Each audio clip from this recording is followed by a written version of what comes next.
Biggz, man, you already know what's going on. We about to update you with this one. Shout out my boy Drew with Tower with the Waves. You hear me?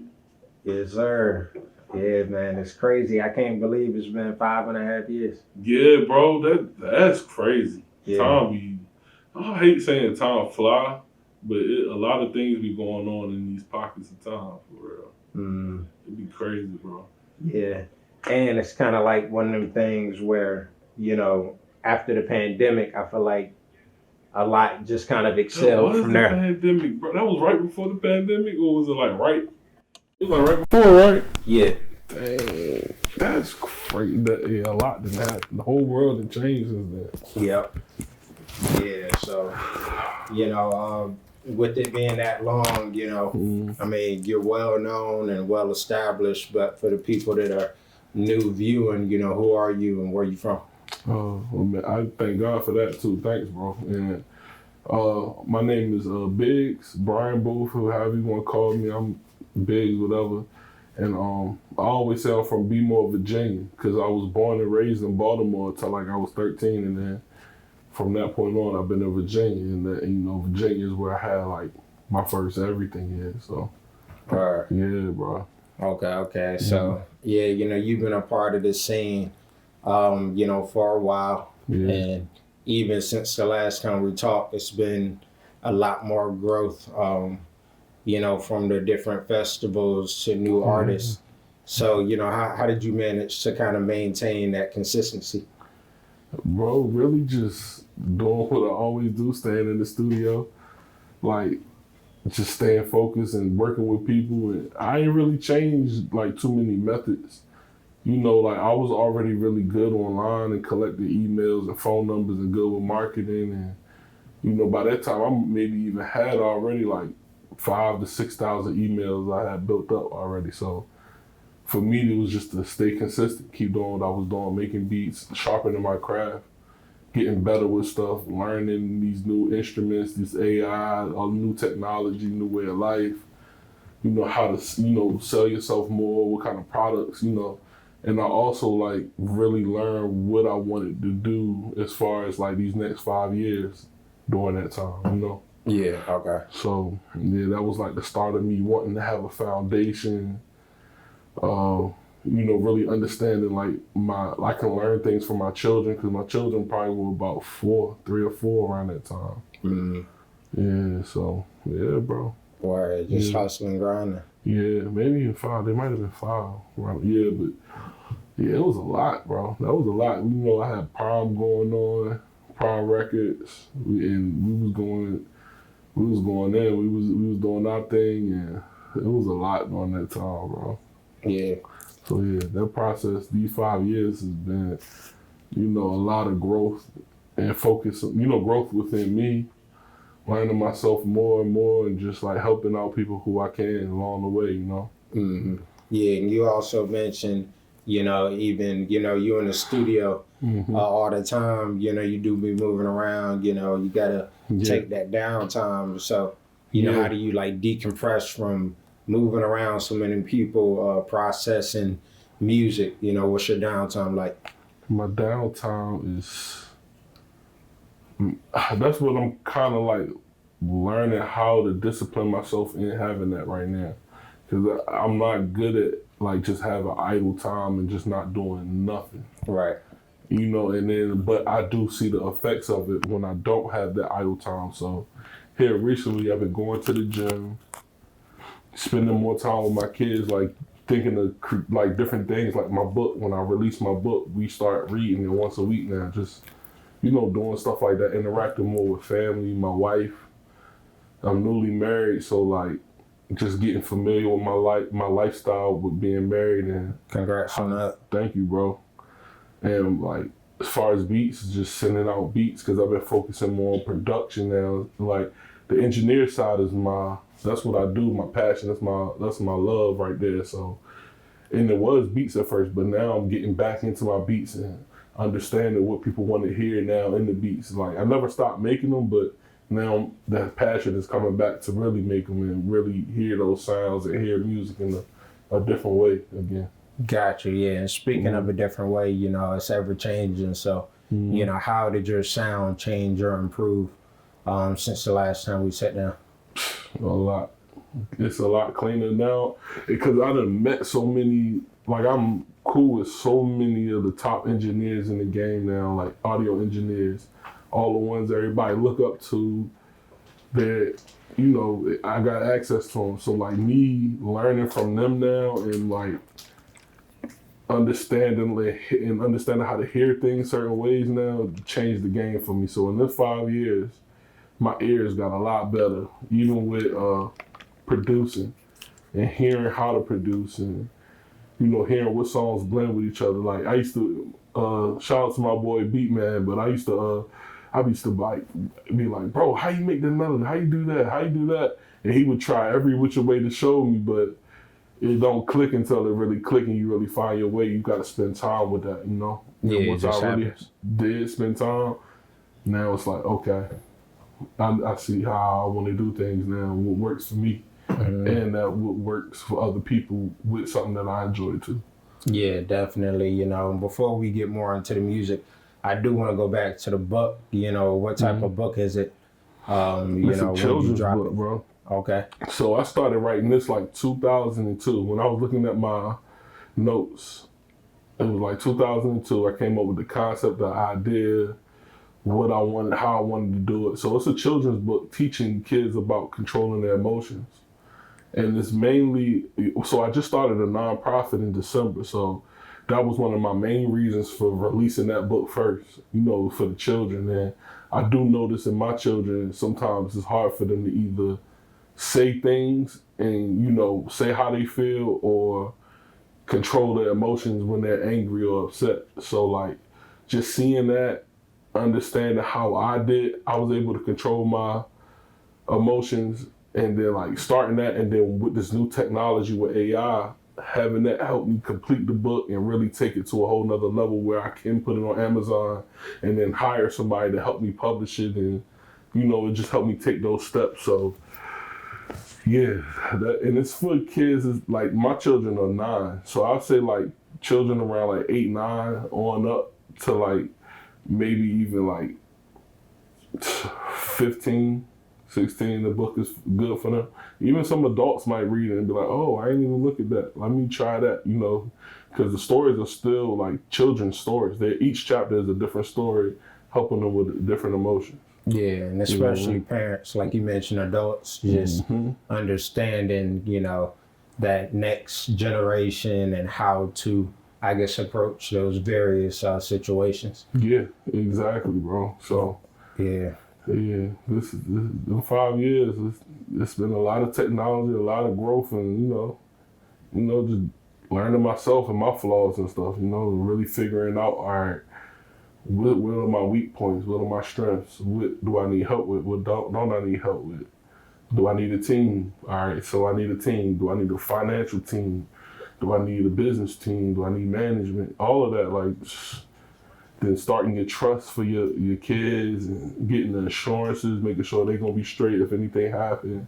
All of that is serious, you know what I'm saying? So, yeah, bro. Yeah, it is serious. Yeah, so that's the foundation of all of that stuff, you know, and I try to teach that to everybody that's around me if they don't know. And if they know stuff, they'll teach me, you know. So. Yeah, so, you know, also you mentioned this tech rise, you know, you mentioned AI a couple of times. Yeah. Like how have you, I'm going to start with the music. I'm going to start with the book. Yeah. How did you use AI to, like, you know, assist you with that? Was it, I guess, more the publishing part or the content?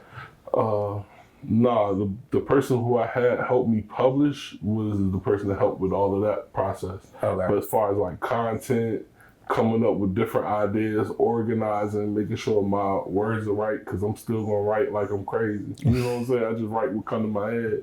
So it just helped me like organize that type of stuff, you know? And you know, the chat GPT and all of that stuff learns like how you think and stuff like that. So once you got that, it's like you got a personal assistant. Because I went years like having personal assistants. Now it's like everything I was asking them to do, which would probably either be too much for them or I'm not paying them enough to ask these questions that do all the stuff they want.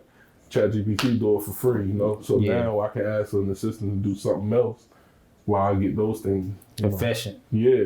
Yeah. Efficiency is. Yeah. And a lot of people. a lot of people see it as a bad thing. Like, you know, I know years ago they would talk about all the robots can take our jobs and stuff. I mean, the money's not going anywhere. Yeah. So what I see is just moves to a different space, you know, or like if this job is taken, then you'll have a job for something else. Or you have the time and, you know, work your job a lot more efficient. And then you got time to yourself. So, which also leads me into my next question before I ask about the AI with the music part. Is it, you know, also with like mental health is important. So is that kind of a component in terms of writing the book? Yes, bro, because I deal with that, you know, and I feel like we all deal with it, especially after this new transition of the world and all of that stuff. Like, that's why I encourage everybody to get therapists, all of that type of therapy, if you can. If you can't, try to get some kind of Medicaid or medical assistance to help you get it, you know, because just having somebody to talk to about stuff, one, it saves you from like either somebody feeling like you gossiping about them or whatever, or you talking to a friend, but then the friend start looking at you a certain way because you thinking this, and you just really just trying to figure stuff out in your head. So it's a good space to just, you know, it's a safe space, you know. So I'm an advocate with it, and I've had a therapist when I was a kid up until the adult. Right. So you were early with it. Yeah, I was early because I went through a lot of traumatic stuff as a kid, bro. Like, some traumatic stuff. Nah, a lot. So it's just like, just figuring all of that stuff out and what was trauma, what wasn't. Because some of the slightest stuff it is traumatic, and you don't even realize it until you get older, and you're like, damn, this is what happened to me, or this is how somebody else treated me, now I'm doing this. So now once you recognize it, now you fix it, you know, and then figure out which way to go with that situation. So yeah, I'm an advocate for it, bro. Yeah, I second that. Yeah, definitely, you know, I mean, that's priority first and foremost, especially today. Is our brains can be so cluttered where taking in so much and all that stuff builds up in your psyche. You know, so you gotta, you know, like you say, be able to talk to somebody and release it in order to receive, you know, moving forward and new information. You can't be carrying that baggage around. Yeah, and for some people, it's very hard to do that, bro. To just say how they feel. It's really hard. No matter how nice you are to them, no matter how much you be like, man, I'm not gonna tell nobody, I'm not gonna judge you. It's still hard for them to let that out, you know, for whatever reason. So therapy is a safe space for that, I feel. Yeah, definitely. Yeah. So with this AI and the music, how do you incorporate, or what ways does that make your job a lot more efficient in terms of producing? One, they got definitely the plugins and stuff. It makes stuff a lot easier. Where like I might have to make a drum loop, or I might have to sample a drum loop. Now I got something that I can press one button. It's gonna make the drum loop for me, exact style I want, whatever I'm looking for, and then I can go on with my creative process. Because me being an engineer and a producer, sometimes it's hard to bridge that gap. So I feel like AI makes it easier for me to stay in the creative zone, bridging that gap while still, you know, using the latest technology, but still having, you know, taking the roots and everything that where these things come from and still incorporating that too, you know, and making things efficient, and make it efficient for the customer, for me, for the person I'm collabing with, any walk of life of using that, it's made it more efficient. Right. You know what I mean? Yeah. And even for like writing music, sometimes I suggest some of the artists use it, you know, just to get the idea down. So you can use ChatGPT, tell it to help you write the song, and you know, you might take the corny stuff out and keep the stuff that's dope, but might find a flow in it and might trigger some kind of inspiration. Yeah. And with AI, the way it works legally is like, as long as you add your taste to it, you can legally use it royalty free. You know what I'm saying? So. Yeah, kind of like logos and stuff. You know, you got to tweak it, even if it's a little bit. You know, once you do that, then you can claim it as yours and do what you need to do. But yeah, so once I learned that too, it helped out a lot. Gotcha. Word. So yeah, you know, with all your connects and speech and bridging gaps. You know, like, you know, you bring a lot of people here, you work with a lot of people outside of Virginia, within Virginia. So, you know, how do you, you know, see yourself in managing and being like somewhat of a liaison to those outside connects and, you know, shining a light on VA? Oh, damn, that's a loaded question. I kind of let just things try to happen organically if I can. And like, I don't know, I don't really have no plan to like bring people here. I'm not really, I don't know, people come here like the fuck with me, not no like a lot of, like, I don't know, opportunities come from everywhere. So like, I just try to help out however I can, wherever it may take me, you know what I'm saying? And when people come here, I try to just look out as much as I can, or just show love, make sure they have a good time, maybe send them somewhere good to eat, you know, make some dope music, whatever it may be, you know? So, but I don't have no real plan like, yeah, I want to bring people here, I want to do this, and then It's this organic. is going to be, yeah.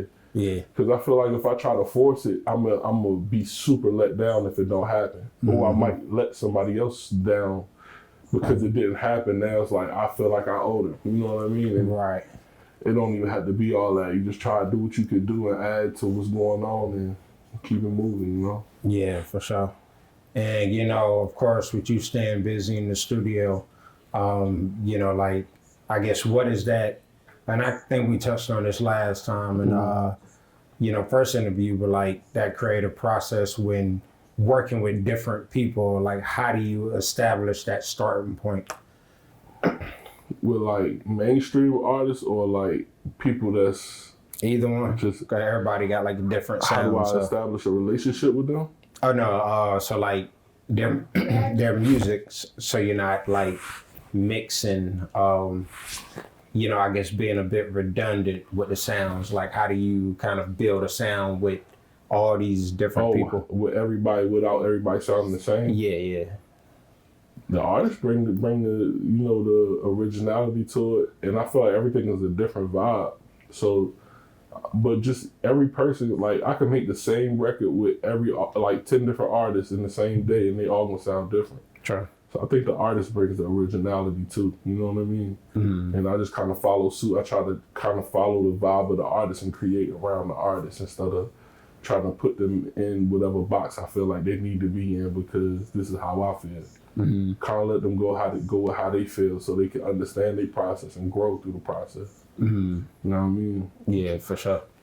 Yeah, and speaking of, you know, outside the area artists, we just had G Herbo pull up and do the song Norfolk, and you was a part of that. Crazy. Yeah, bro. Yeah. Shout out to Mike and Vic. Shout out to Head. Shout out to Zeke. He Alley King. Like Cam said, and then you know MJ. Shout out MJ. Shout out Trees. It's a lot of people in that. Shout out Rich. Shout out my boy Rich Porter. There's a lot of working parts with the G Herbo. You know, with G Herbo in that situation, I'd love to come up here and chop it up with Zeke so we could like have an exclusive, you know, interview on that. Yeah, for sure. That was even with the video. Shout out Black Gold Savage too, because he made sure me and Zeke was in the video. Like it was just a lot of alley-oops and a lot of just Virginia coming together to make that happen, you know, and all of us in that circle, everybody I kind of just named believes in doing that, working together and bringing Virginia together any way we can to throw alley-oops and do what we need to do. Because we understand one of us on, all of us on, you know? Yeah. And all of us like bring something different. So like where I wouldn't do something, Zeke and Mike might do it, you know what I mean? Or vice versa, where they probably wouldn't do nothing, I would do something over here and then we all balance each other out, you know? Yeah. So, and then Zeke already had that relationship. Him and Mike and all of them they was already making music with Herbo before I came along. So, to really be able to make a beat for that project and get placed. And I recorded the song too, which Zeke threw that alley-oop. So it was like, yeah, it was a dope experience, bro. Right. Yeah, and you know, keeping it all in house is, you know, really the way to do it. Like you say, everybody plays a part. So do you see? Turn it off. Do you see like a lot of, you know, people trying to get further than where they are, like I guess trying to be the number one instead of just being authentic and themselves. It's kind of like Yeah, I healthy feel like competition that's in every is industry. good, You got it just yeah. depends on the type of person you are, whatever drives you, you know? Yeah. I'm not saying it's a bad thing to want to be number one or shoot for that stuff. It's just whatever works for you. Because it's whatever drives you to be successful, you know? And people want on both sides. So it just depends on what you want, how hard you want to go after it, for real, for real. Yeah. I just choose that route because that's just what works best for me and my lifestyle, you know? Mm-hmm. And it's like dealing with so many people, I understand, all right, this is what people, this is how it should work for me, just for the time. Change tomorrow, you know, but for now. Gotcha. Yeah. So also, you know, outside of the music, you know, I do want to talk about your business acumen, because you mentioned, you know, just having the family and having things, you know, so in order that they can pretty much run autonomous, you know, and, you know, how do you like balance that side of things? You know, is that load all on you, or do you know, reach out to other people for like advice in that department? As far as family, like how to maintain that balance? Well, business, like, you know, keeping your music business in order. Keeping my music business in order. Like my lawyer, first of all, like, shout out to Nia. She helps me keep that in order and just make sure whatever I need, whatever I ask her about, she gonna make sure I'm good, or, you know, if I got a situation, she gonna make sure I'm right. But also shout out my boy K-Rock. That's my he's the owner of the publishing company that I'm signed to, and he's taking me under his wing, showed me like how to balance the business. And on the engineer side, shout out my boy Will Bowser. He's helped me out with that a lot. And then as far as like family and balance and everything, like just having good brothers around me, like my best friends, my whole circle, they real family oriented. So we all just kind of like that. So like before I had kids, they had kids, and they were showing me, you know, this is how it is without actually telling me, but I'm just observing. So yeah, it's kind of like that, for real, just mentors. Yeah, good student of the game. Yeah. And keeping a good calendar. My calendar is you lock in with it. That's your best friend. Yeah, right. Yeah, keep everything on point. Yeah, bro, because if you don't, it's hard, bro. Yeah. And speaking of keeping things on point, you know, I know you're big into your faith. In a recent interview, you talked about talking to God, you know, and just having that relationship. So how important is that to you? Man, it's really important. I talk to God all the time. I guess everybody say that for real, but yeah, just talking to God, man, like always just keeping him first, and you know, just, you know, you slip and do stuff, and you know, you mess up, but yeah, just he's important, bro. God is important, whether you're he or she. I usually don't bring that up in interviews because, you know, everybody believes in certain stuff. So like politics and religion, I try to stay away from, but I always shout out God just because I'm thankful, bro. Because this, you know, a lot of people don't make it to where I'm at with it, especially coming from where I'm from. So to be able to do what I did and do what I've done and do what I'm about to do is major, bro, you know, in my life, you know. So I thank God for it. Yeah. Every second I can, bro. Yeah, nah, for real. Funny, bro. Yeah, that's the foundation, and like you say, everyone, you know, believes in what they believe in. But, you know, I'm right there with you, because, I mean, it's just a lot of things that, you know, we just kind of witness in the world that, you know, things could be a whole different type of way. So you got to celebrate, you know, that foundation of that faith. Yes, well, gratitude. Yeah, gratitude is, number one, bro. I try my best, bro. And I ain't always been like that, but I had to grow into that person. You know? Right. So, yeah, you also mentioned in terms of, you know, that project was like with G Herbo, that Norfolk was like a whole kind of, you know, conglomerate of stuff as well. So what was, I guess, like the most, not taxing, but, you know, part that, you know, was a little bit more hands-on and y'all had to figure out, was it like the mixing, getting the song right? Was it the video, or was it all pretty smooth? All of it went pretty smooth, bro. Because Herbo already got his system. Like I said, when I work with artists, I just follow their system and build around them. And just be a part of the experience with them. So, like, everything went smooth. And then, like, even when it came to the video, because we gonna say that we gonna say that. I'm gonna say that with Zeke, yeah, because that was a moment. But yeah, it went smooth. It went smooth. Okay. Yeah, and you recently mastered Barker's World. Shout out Biggz Barker.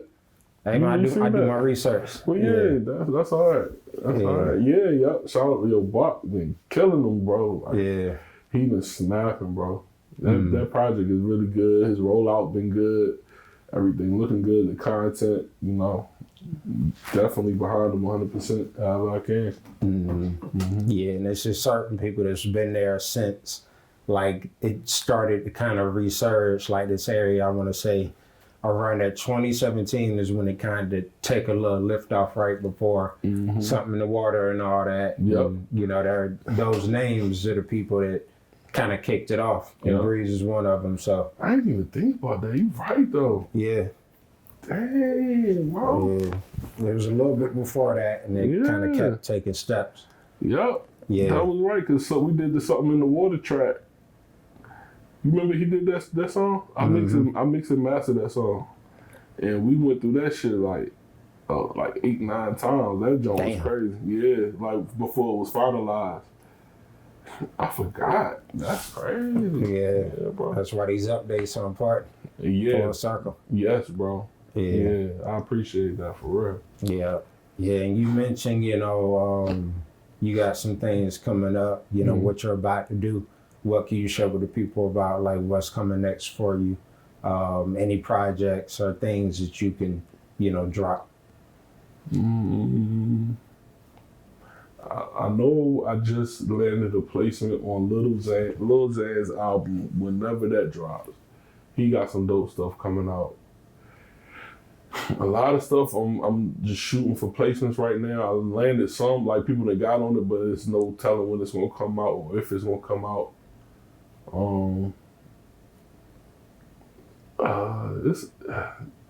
told y'all about the book. I just started the nonprofit. That's kind of where my focus has been a little bit, just building that side of things up.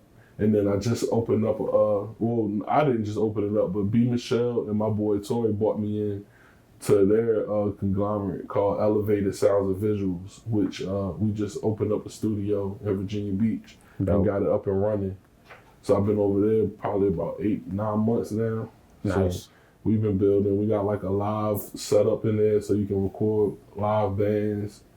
We can do pictures, videography. We can live stream every room while y'all doing the process. Of course, a studio in there and all of that. So we just been building the community around that, doing like different Pastor Aux projects. One of my mentors, B, he helps me out a whole lot as far as like music and staying on that road and stuff. So, you know, and then I just signed a management agreement with my boy Jay, Antidote. So me and him been doing showcases, next wave showcases. Nice. For like since last year sometime, man. It just all made sense now because he been, you know, trying to help push me, he done got artists on my beats, and, you know, he done helped out with a lot of stuff. So yeah, shout out to Jay too. Yeah, for sure. Yeah. So yeah, you said the nonprofit is like one of the bigger projects, you know. So what, I guess, is the story behind and what like inspired that? Well, my children. So just when I started learning about leaving a legacy and doing things for my children, I was like, all right, so a foundation is where I could, like, you know, do more good deeds under there. Because I was giving away studio time and doing little different stuff like that anyway. And if kids wanted to come in and do little stuff with them. So now it's like, all right, how do I turn this into a real situation where it can help people be and maintain itself as a business too? And then how does this whole thing even work? And why is it, you know, I dig into like the why is it appreciated? Why do people need these nonprofits? Why not just start a business? All of that. So yeah, just being inquisitive really got me into it for real. Right. And wanting to leave a legacy. It's called the Clever Harmony Foundation. Okay. That's both of my children's middle name. Oh, nice. Yeah. That's very clever. No pun intended. Appreciate it. Yeah, and we just help out, kids in the inner city youth that want to learn about the music and all of that stuff. Same things with Slover Library, like how people can just come in and do stuff. Just same thing, just teaching. Nice. Yeah, that's needed too. Avenue. That's all. Yeah. Keep them inside as much as you can. Teaching them something that's gonna last, like you said, that legacy. And I slow rolled it. I'm slow rolling it. So like we did like a little get together one time at the studio. We just did an Easter egg hunt. So now we'll probably do something in the summertime too. We had people actually donated, and for the Easter egg hunt we had like 30 children out there at the Berkeley Park. Oh wow. Yeah, so it was kind of cool, man. Just to have that. It's not hundreds yet, but it still was dope to see. And shout out my sister Natifa. She really put that together and helped organize that. And I like how you say yet. Yeah. Yeah.